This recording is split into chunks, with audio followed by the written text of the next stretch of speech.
గేదెలు ఆవులు మేపేవాళ్ళకి సలహా ఏంటంటే, మనం గడ్డి వేసేటప్పుడు చాప్ కట్టర్తో కట్ చేస్తే చిన్న చిన్న ముక్కల కింద అవ్వడం వల్ల ఇలా చిన్న చిన్న ముక్కల కింద అవ్వడం వల్ల ఇది అంగుళం కూడా కట్ చేస్తుంది మిషను.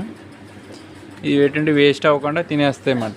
అదే మామూలుగా మనం 6 ఫీట్ ఉండగా వేసేస్తే ఈతలకు జల్లేస్తాయి, అది వేస్ట్ అయిపోతుంది. మనం ఎంత కోసినా ప్రయోజనం ఉండదు. ఇప్పుడు మామూలుగా ఇదే ఇసిరేస్తుంది చూసారు, ఈ గేది బయటికి ఇసిరేస్తుంది, అది విసిరేస్తుంది, దాన్ని నచ్చింది ఏరుకుంటుంది ముట్టికి. ఈ మిషన్తో కట్ చేస్తామన్నమాట మేము. ఇది లోపల 4 బ్లేడ్స్ ఉంటాయి.